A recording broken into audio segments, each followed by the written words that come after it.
अंजलि और आप देख रहे हैं मनी जय इंडिया न्यूज। तो चलिए शुरुआत करते हैं आज की बड़ी खबर से। शादीशुदा होते हुए लिव इन रिलेशनशिप में रहना जाने अपने अधिकार, अपने कानूनी अधिकार अभियान। विवाह एक सामाजिक संविदा है।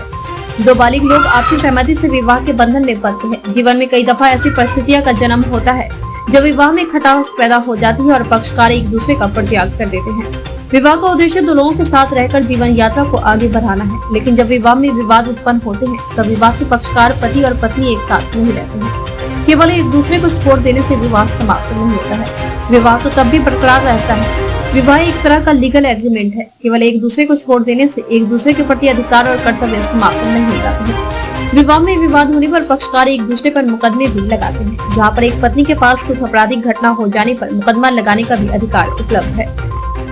भारत में न्यायालयीन प्रक्रिया अत्यंत धीमी होने से शीघ्र न्याय नहीं मिल पाता है। न्यायालय में मुकदमा चलते रहते हैं और विवाह के पक्षकार पति पत्नी एक दूसरे से अलग निवास करते रहते हैं। जीवन यात्रा में आगे चलकर किसी अन्य व्यक्ति में सुधर संबंध हो जाते हैं, फिर ऐसे दो लोग आपस में साथ रहने पर विचार कर लेते हैं।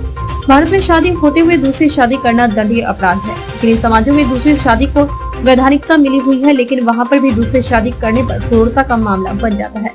जिन समाजों में दूसरी शादी को मान्यता नहीं है, वहाँ पर भारतीय दंड संहिता के अंतर्गत एक आपराधिक मुकदमा दर्ज कर लिया जाता है, क्योंकि दूसरी शादी करना अपराध है। इस स्थिति में वे लोग लिव इन रिलेशनशिप जैसी चीज पर विचार करते हैं। लिव इन एक ऐसी स्थिति है जहाँ दो बालिग लोग आपसी सहमति से साथ में रहते हैं। उनका आपस में रिश्ता पति पत्नी की तरह होता है, लेकिन उन दोनों के बीच कोई विवाह की संविधान नहीं होती है। यह विवाह से थोड़ा सा ही पृथक है।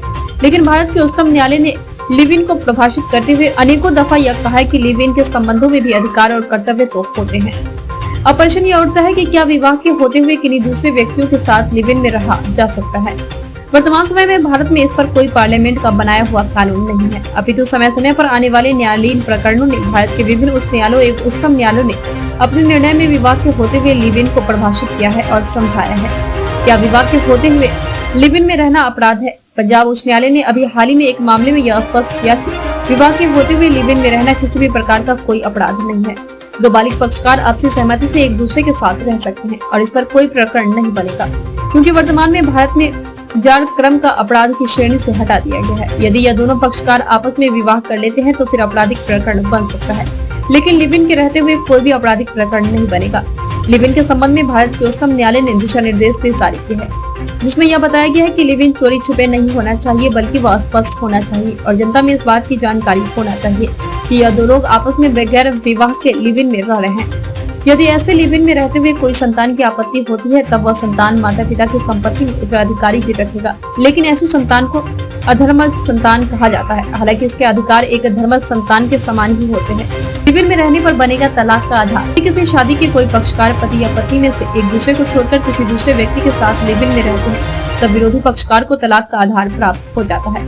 हिंदू मैरिज एक्ट 1955 व्यभिचार को तलाक का आधार मानता है। इस स्थिति में वैधिक पक्षकार न्यायालय में मुकदमा संसिद्ध कर तलाक की याचना कर सकता है, जहाँ वह न्यायालय को यह कह सकता है कि विवाह का पक्षकार किसी दूसरे व्यक्ति के साथ लिव इन में रह रहा है तथा लिव इन में रहते हुए व्यभिचार कर रहा है और उसके व्यभिचार के कारण उसे तलाक का अधिकार प्राप्त है।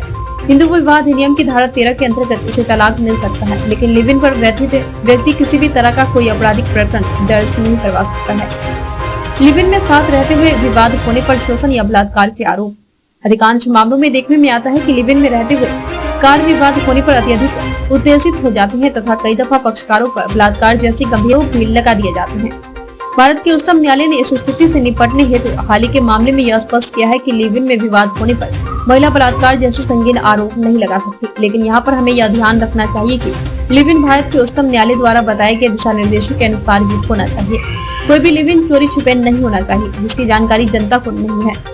एवं लिव इन में रहने वाले पक्षकार एक दूसरे का शपथ पत्र भी ले सकते हैं, जिसमें इस बात का उल्लेख है हम दो लोग आपसी सहमति से एक दूसरे के साथ लिव इन में रह रहे हैं। यह साक्ष्य होता है जिससे यह स्पष्ट होता है कि दो व्यक्ति आपस में लिव इन में रह रहे हैं। खबरों में अब तक के लिए बस इतना ही। मिलते हैं फिर ऐसी ही बड़ी खबर के साथ। तब तक के लिए नमस्कार और देखते रहिए मनी जय इंडिया न्यूज।